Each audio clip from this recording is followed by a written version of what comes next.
We are in Brotherhood of Darkness, and this is Chapter 1, Part 2. These were memorable verses, but most people have never heard of Lord Tennyson's most important poem, Locksley Hall. He wrote it to popularize his belief that Great Britain had a moral obligation to consolidate the world under British rule. I suspect that he had no idea his poem would have a lasting impact, or that it would be responsible for many of the tragic events of the 20th century. I also suspect that he had no concept of the true nature of the dark spiritual forces he had engaged, or how those forces influenced his view of the world. The poem Locksley Hall is discussed in Volume 17 of the 1966 edition of the Encyclopedia Americana. The remainder of Lord Tennyson's poetry and his biography are covered in Volume 26. Why is that important? Because those who work within the shadows understand the significance of the message contained in Locksley Hall, and felt it should be covered separately. The author who wrote the analysis of Locksley Hall in Volume 17 noted that it prophesied universal peace by means of a League of Nations. That has been the goal of the arcane societies since the dawn of civilization, and it remains their objective today. I will quote only the most important section of Locksley Hall. For I dipped into the future, far as human eye could see, saw the vision of the world, and all the wonder that would be. Heard the heavens fill with shouting, and there rained a ghastly dew from the nations' airy navies grappling in the central blue, till the war drum throbbed no longer, and the battle flags were furled in the Parliament of Man, the Federation of the world. There the common sense of most shall hold a fretful realm in awe, and the kindly earth shall slumber, lapped in universal law. 30 years after Lord Tennyson penned those words, Professor John Ruskin, who taught at Oxford University, embraced Tennyson's vision. John Ruskin was a charismatic teacher who had the ability to project his concepts into the minds of his students. He used his lectures to convince his students that they had a moral obligation to disseminate English culture and unite the world under British rule. Many of the young men who sat in his classes were enthralled by his ideas, and they dedicated their lives to fulfilling his dream. When they graduated, many of them entered government service, and by the early 1900s, they held strategic positions in the English government. They were the men who were responsible for creating and then prolonging World War I.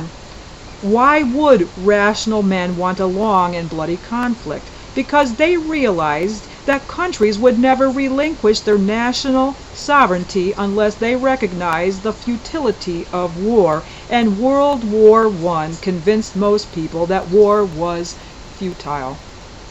Over 20 million people perished in that senseless carnage.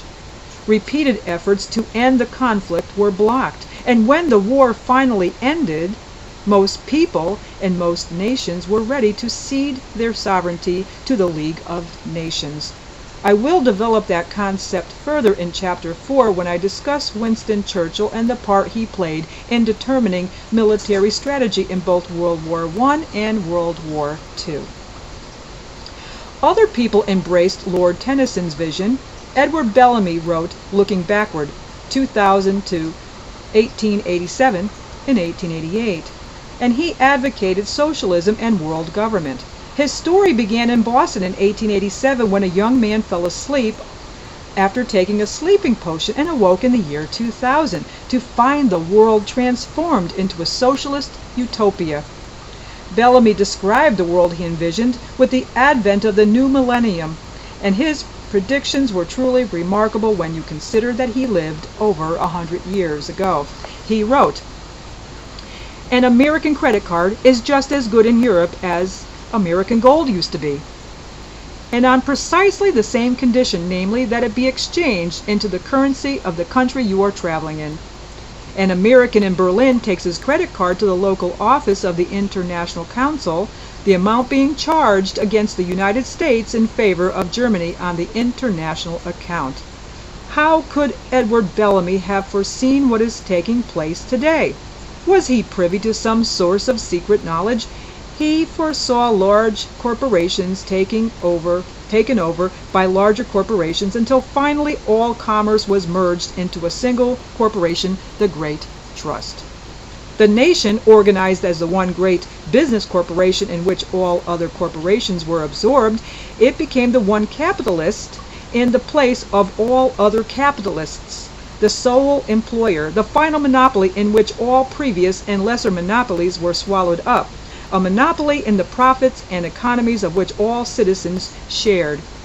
The epoch of trusts had ended in the Great Trust. Edward Bellamy foresaw what is taking place in communist China, where all Chinese corporations are answerable to the state. He described the social welfare programs that exist in the United States today, and he envisioned the coming world government when he wrote, "I, who having beheld in a vision the world I looked on, sang of it in words that again and again during these last wondrous days had rung in my mind. For I dipped into the future, far as human eye could see, saw the vision of the world and all the wonder that would be. Till the war drum throbbed no longer and the battle flags were furled in the Parliament of Man, the Federation of the world. Then the common sense of most shall hold a fretful realm in awe, and the kindly earth shall slumber, lapped in universal law." Shortly after his book was published, Bellamy clubs began forming across the United States as the movement for socialism and world government spread. A number of wealthy men embraced Bellamy's concepts. Among them was Andrew Carnegie. Most people think of him as a robber baron, an example of everything wrong with the free enterprise system. That view is incorrect. Andrew Carnegie didn't believe in free enterprise. He believed in monopoly capitalism, which allows those of great wealth to use government to exploit others. Andrew Carnegie was a socialist, but the socialism he envisioned created a ruling class. After selling U.S. Steel, he funded several foundations with instructions that their grant-making power was to be used to transform society and promote world government. Why did Andrew Carnegie support those goals? Because he recognized that socialism is a sincere, benevolent, idealistic theory, but it doesn't work without force. Under socialism, the government takes from each according to their ability and gives to others according to their need. Everyone is controlled by the government is controlled by politicians, and politicians are bought and sold by wealthy men and corporations. That is why Andrew Carnegie and other men of great wealth favor socialism. And we will pick up in the next video. This is chapter 1, that was part 2, and we will begin part 3.